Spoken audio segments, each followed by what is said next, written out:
Bonjour à tous, je m'appelle Romain, je suis ostéopathe, enseignant et coach, et aujourd'hui c'est la première vidéo d'une série qu'on va consacrer à l'apprentissage. Durant mes études, on peut pas dire que j'ai été l'étudiant le plus efficace, et j'ai dû travailler après pour combler des lacunes que j'avais accumulées après mon bac, mais aussi avant. Le problème, c'est que le programme de l'éducation nationale français ne nous apprend pas à apprendre, et on se débrouille un petit peu avec des techniques qu'on a glanées par-ci par-là, mais ce ne sont pas forcément les plus efficaces. Dans cette série de vidéos, je vais te parler de techniques et d'organisation pour améliorer ton apprentissage avec deux objectifs. La première, ça va être d'améliorer l'intégration des connaissances pour les oublier le moins possible. Le deuxième, ça va être de gagner du temps dans ton apprentissage en sélectionnant les techniques les plus efficientes. Dans cette première vidéo, on va parler de l'active recall. On commencera par parler de ce qu'il est bien d'arrêter de faire, ensuite on verra comment fonctionne le cerveau et sur quoi on peut se baser pour l'aider à apprendre, et enfin, on en viendra à l'active recall.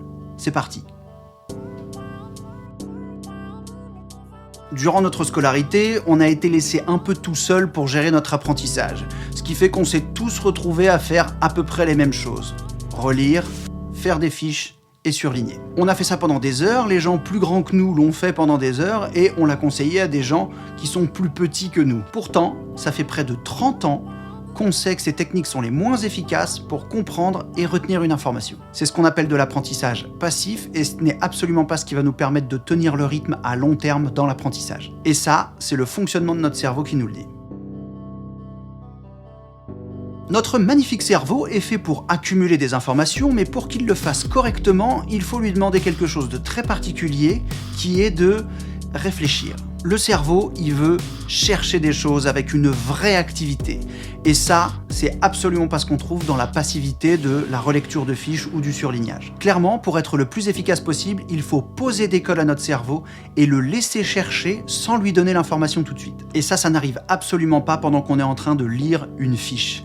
Le cerveau est complètement passif, il lit des informations et il peut le faire sans être concentré sur quoi que ce soit. C'est ce qui rend la lecture de fiches non seulement inefficace, mais aussi difficile à tenir à long terme. Poser des questions à notre cerveau va lui permettre de mettre en place son travail d'enquêteur à l'intérieur de la mémoire pour aller chercher des informations. Il va ainsi trouver les informations là où elles se trouvent et les organiser pour pouvoir les retrouver plus facilement après. L'autre avantage, c'est que les réponses qu'on va formuler en cherchant vont être basées sur notre propre langage et ne pas être basées sur des phrases toutes faites qu'on aura copiées en cours, puis recopiées sur des fiches, puis appris par cœur. Pour apprendre, notre cerveau a besoin d'échouer. Et lui poser des questions sans avoir les réponses sous les yeux, c'est le meilleur moyen de le mettre en échec.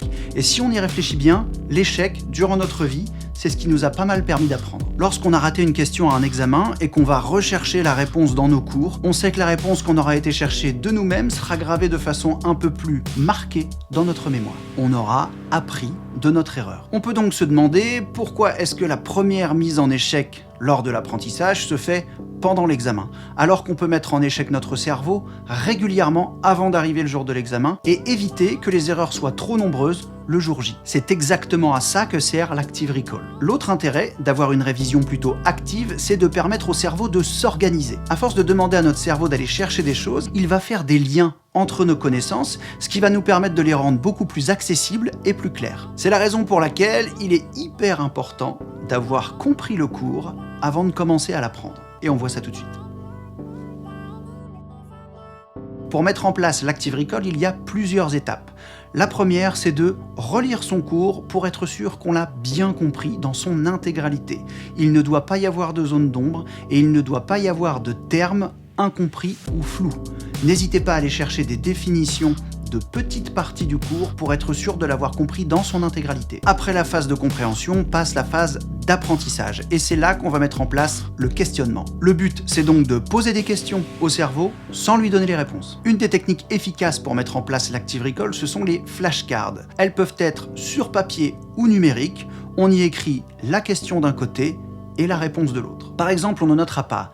Les insertions proximales du solaire sont sur la face postérieure de la tête de la fibula, la face postérieure du tiers moyen du bord médial du tibia, l'arcade fibreuse entre les deux et la membrane interosseuse. On mettra plutôt sur une fiche d'un côté quelles sont les insertions proximales du muscle solaire et sur l'autre côté, on notera les réponses. Pour s'interroger, on se pose les questions, on cherche. Une fois qu'on a terminé notre recherche, on retourne la carte, on voit là où on a échoué, et ce n'est pas un échec le jour de l'examen, on apprend de cet échec pour ne pas refaire l'erreur après. Pour l'anatomie, En plus des mots, on peut mettre un petit schéma si vous êtes plus visuel. On fait ça pour chaque notion à apprendre et on s'interroge régulièrement. Il existe un espacement optimal pour réviser ces fiches par thème, ça s'appelle le Space Recall et on y reviendra dans une autre vidéo. On peut utiliser différents supports pour les flashcards. Ceux qui sont vraiment attachés au papier, vous pouvez utiliser des fiches Bristol, mais avec la quantité de notions que vous allez devoir apprendre au cours des années, ça va vite devenir un enfer de gérer ces fiches. Il existe différents moyens et applications d'entrer ces fiches dans votre téléphone, dans votre tablette ou dans votre ordinateur. J'utilise particulièrement Enki, qui permet de faire des dossiers par matière et puis de créer des interrogations spécifiques en fonction des sujets sur lesquels on veut se faire interroger. Enki gère la partie Space Recall qui permet d'organiser les révisions automatiquement dans l'application. Le matin, il crée une interrogation avec ce qu'on doit réviser aujourd'hui pour être le plus optimal dans notre apprentissage. Mais ce que j'utilise le plus, c'est Notion qui a une option qui s'appelle une toggle list qui permet de cacher des éléments sous un titre. En titre, je mets la question que je veux me poser, j'y réfléchis et lorsque je veux voir les réponses, j'appuie sur le petit triangle, ça me déroule les réponses. Ce que j'aime faire, c'est surligner ou mettre en gras les éléments auxquels je n'ai pas su répondre et ça me permet, lorsque je réviserai la fois d'après, de voir si ce sont les mêmes notions que je ne parviens pas à apprendre. Si c'est le cas, j'essaierai de trouver un moyen mémotechnique ou une autre façon de comprendre pour pouvoir intégrer cette notion. Une fois qu'on a un beau taux de réussite sur ces fiches, on peut commencer à se mettre en situation avec des examens tirés d'archives ou des situations réelles. Dans les matières médicales, on appelle ça par exemple des cas cliniques. Enfin, la dernière partie de l'apprentissage, c'est de l'expliquer à quelqu'un d'autre. Et comme l'a très bien dit Richard Feynman, expliquer un sujet à un enfant de 5 ans est le meilleur moyen de savoir si on l'a complètement compris. La connaissance, ça se partage, donc profitez-en pour le faire avec le maximum de gens possible. Voilà pour cette première vidéo sur l'apprentissage. Je vous invite à essayer d'arrêter d'apprendre complètement passivement, de mettre votre cerveau un peu en difficulté en lui posant des cols. Faites des flashcards physiques ou numériques et interrogez-vous. Une fois que vous êtes incollable, vérifiez vos connaissances avec des archives d'examen, puis des cas cliniques.